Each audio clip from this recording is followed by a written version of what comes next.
So President Biden today is rolling out a new plan to, let's say, expand people's ability to get, for instance, abortion pills. It also beefs up Obamacare's birth control coverage. It organizes pro bono lawyers to help defend people criminally charged for seeking or providing abortions.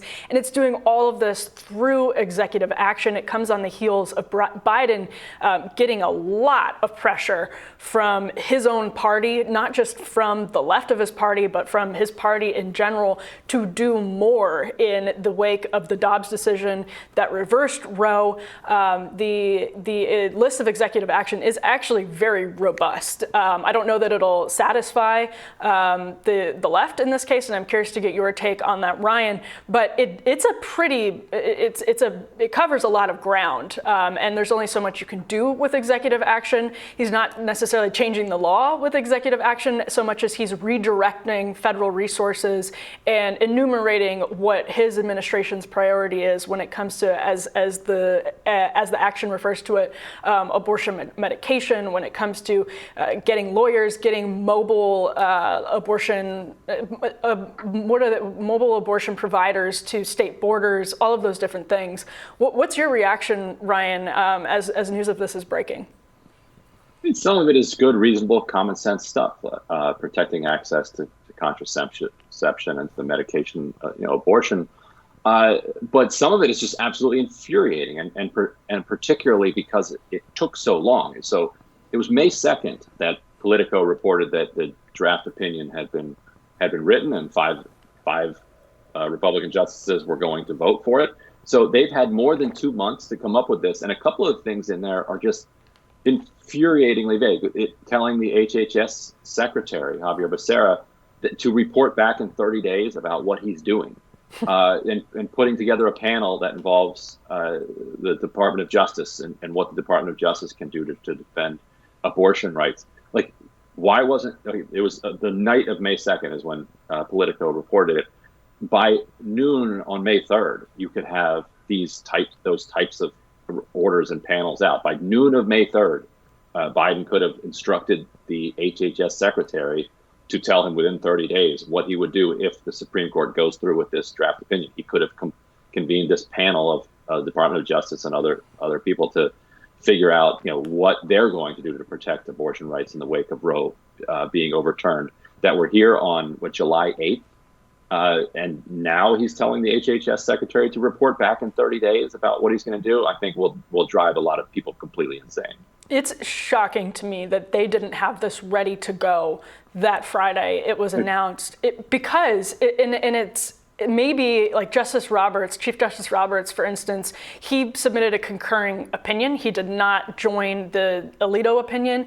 And there's part of me that wonders if the Biden administration really thought the leak was going to implement enough pressure on Roberts or perhaps Kavanaugh or Barrett, whatever, that they would not join this full-throated Alito opinion. But even if you believe that to be a likely scenario, which I don't know why they would, there's some reasons, but even if they thought that was the case, you still always have your plan for both ready to go. You have your plan A, you have your plan B, no pun intended, obviously. That's what you do if you care about an issue. And obviously the Democratic Party was very focused on Roe and what would happen in a potential post-Roe world.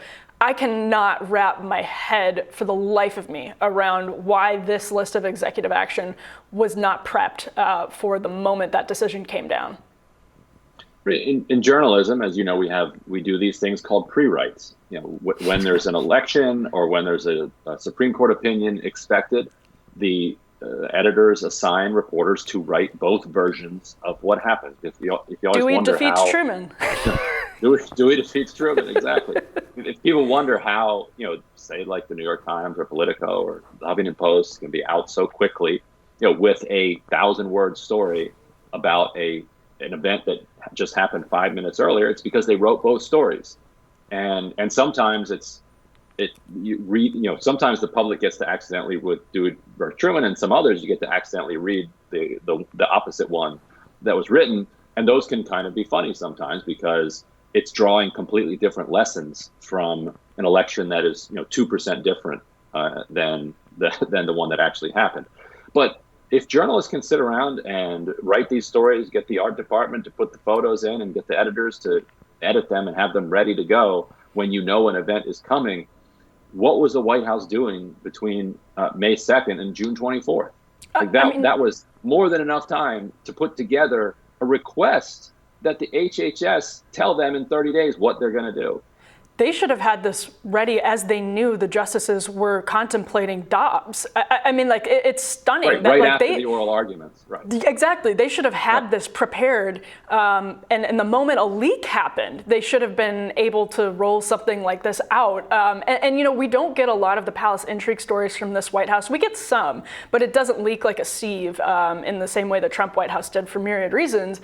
But it does speak to, I mean, we know that abortion is a priority for the Democratic Party. So I think the only thing this can speak to is just an out-of-touch, messy White House and administration. Now, I do think this money does make a difference. As somebody from the anti-abortion perspective, I do really think that this money will bring and make these services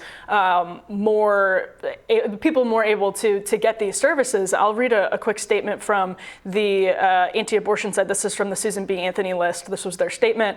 They say, long gone is the Democratic Party of safe, legal, and rare. President Biden has once again caved to the extreme abortion lobby, determined to put the full weight of the federal government behind promoting abortion. So Ryan, let me get your take on that. That's from Marjorie Dannenfelser of the SBA Pro-Life America. Let me get your take on that point, the language she uses, putting the full weight of the federal government behind promoting abortion. Is the left going to see this as President Biden putting the full weight of the federal government behind promoting abortion? No, I mean, if he had done this on May 3rd, then maybe. You know, it's some consolation that Susan B. Anthony's upset about this. I guess that'll make progressives feel a little bit better about what the Biden administration is doing, but not much at all. And I think it goes back to two things about Biden. One is that he's famously indecisive. It's one of his worst. It's one of his worst traits as a leader of a team. And he also, for years was quite sympathetic to opponents of abortion rights. In fact, when he was vice president during the Affordable Care Act, he was the one inside the White House that was pushing to carve out as many exemptions as you could for conscience and he was saying, like, if you require birth control coverage here, you're going to lose the working class Catholic vote for a generation. Like he was working pretty hard on the right side on the right in the White House. And so I think that if you combine his general indecisiveness on all questions with his political sympathies being where they are, I think that probably explains a lot of this delay. Well, yeah, and what's still strange to me, though, is the Democratic Party clearly thinks that the decision in the Dobbs case is a political winner in the midterms. And yes, there's different ways they think that, but they believe that Roe is broadly very popular. And when you dig into the numbers, Roe is really popular in name. Then when you ask people different details about the policy, the numbers change a little bit, they shift. But still, Roe, it seemed to Democrats like a political gift. And so this is just sort of inexplicable from my perspective, and probably from the left's as well.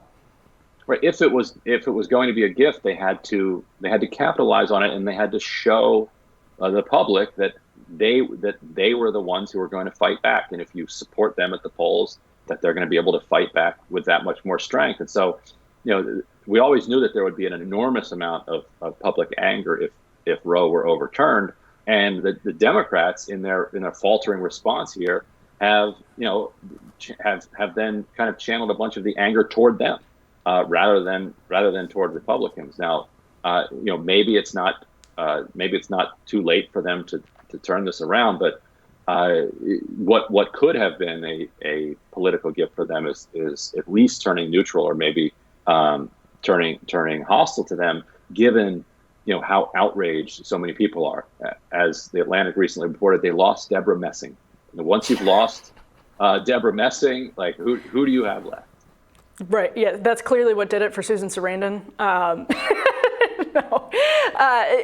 It's an interesting question. It's going to continue to play out. We will continue to cover it, but it seems as though the Biden administration has just alienated as many people as possible with its poor handling of this. But like I said, we will stay on the story, and we'll have much more coverage for it here on Rising Fridays.